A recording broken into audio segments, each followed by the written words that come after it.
paying him to do this. It's just kind of there. Then there was this one, also in Turin, which is a guy in Savoyard 17th century traditional garb flinging a McDonald's sign. Well, you know, Turin's the home of slow food, which is the movement that was founded in opposition to fast food. So this is clearly a political gesture of some kind. It's got kind of a Seattle 99er alter globalist thing going on, but it's totally atemporal, right? I mean, what the hell is this guy doing with a McDonald's sign? I mean, you know, it's a political statement. It's even a radical political statement. This is the other side of the world. This was in Wellington, another paste up. Not even a stencil, it's actually a paste up, but it's a paste up of a woman doing a stencil. What is the semiotics of this? I mean, what's it say? I mean, obviously it's atemporal because you cannot have Victorian gear and an aerosol can in the same historical period, but it's not merely anachronism. This is a message to the authority figures. It's basically a taunt. It's like, come arrest me. If you can find me in the 19th century, flatfoot. I mean, this is street feminist. It's a street feminist steampunk self-portrait. I am messing with your head from a position you cannot touch. It's actually somebody taking a moral refuge in the atemporal and then inflicting it on us as an act of defiance. And a rather elegant act of defiance, because I would bet good money this is a self-portrait by an art student. Not quite sure what to make of this one. I had to take its picture. This is a volume of Calvino tribute stories, sold as a thumb drive. Okay, you know, I can take selling literature on a thumb drive. I'm kind of cool with that. I didn't mind paying the money. What kind of freaked me out about it was that it was a set of tribute stories for a dead guy. And it wasn't like futuristic stories. It was sort of like an act of poetic mourning for, you know, a guy who died in 1985. It's kind of like going into a strange spot there. Calvino-related digital plug-in literature. Okay. Oh, maybe. And this is my last image, and I thank you for your patience here. Freud, Baudelaire, and H.P. Lovecraft. Freud, Baudelaire, and H.P. Lovecraft as timeless classics, shoulder to shoulder. Kind of the flattening process of time here. I really have to wonder which one of these guys is the most up-to-date, you know, or which one is the most outdated, or which one is the most archaic, you know, and I think I can make a good argument for all three of them.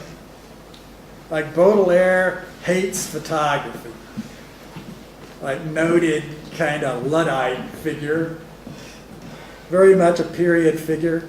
H.P. Lovecraft, super into the ancient elder ones. And the whole pitch of Lovecraft is to sort of be futuristic and like sort of ultra reaches of horrible time. You know, this is the ultimate Lovecraft tagline. That is not dead which can eternal lie, and in strange eons even death may die. Which is, you know, a very atemporal statement when you think about it. It's like the dead will not stay dead.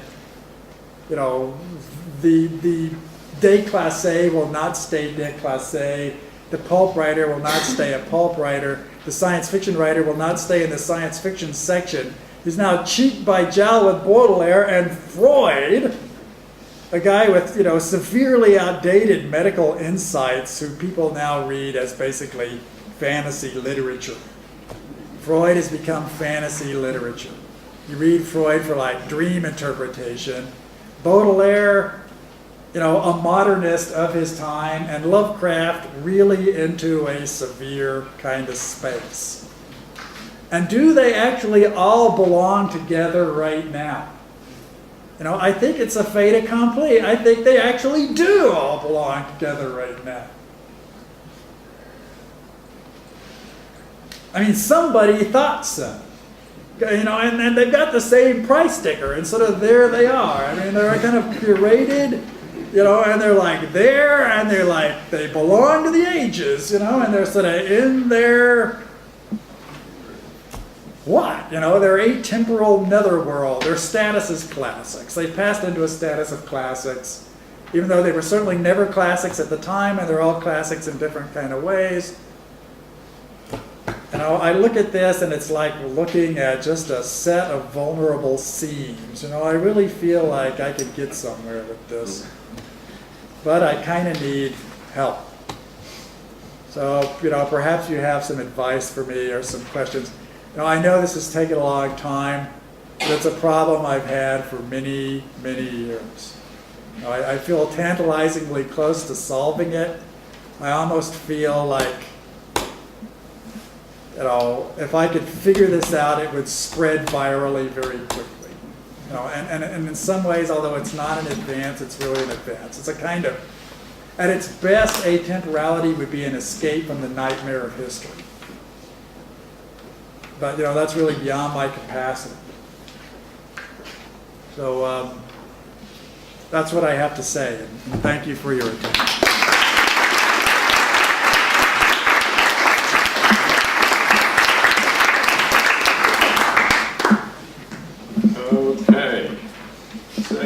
I didn't know what he was talking about.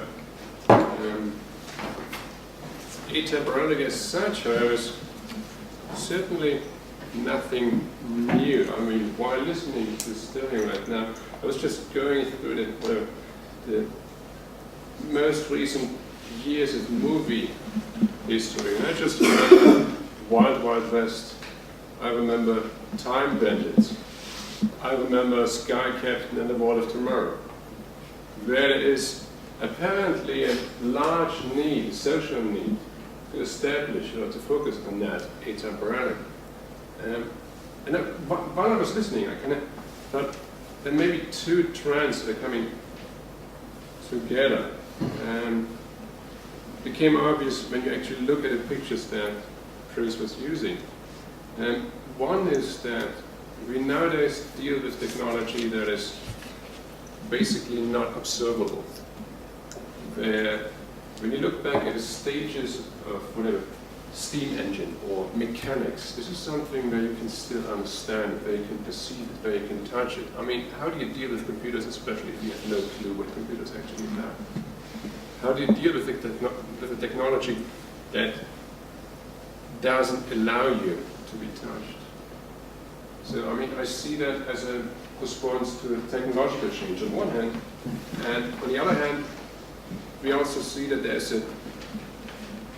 especially if you consider the current times that we are in, that there's a change where once you are in a socially dangerous or risky or tumultuous environment, that you then tend to look back to grasp at something that's stable, something that you can rely on, where you buy actually the Porsche Speedster replica again. However, with disc brakes, you want to make sure that you only need the 5 minute or the 5 meters to brakes. You don't want 100 meters to stop that car. And there were two things that puzzled me about Chris' speech. First of all, I could perfectly understand why a science fiction writer would focus on atemporality, because it is more or less the very same intellectual or analytical space that you're navigating in when you try to come up with something that deals or that acts in the future and is still valid in a few years. So the mechanisms of understanding the society, the technology, and the connections between them applies well to the future as certainly for the past. So that makes perfect sense to me. What I was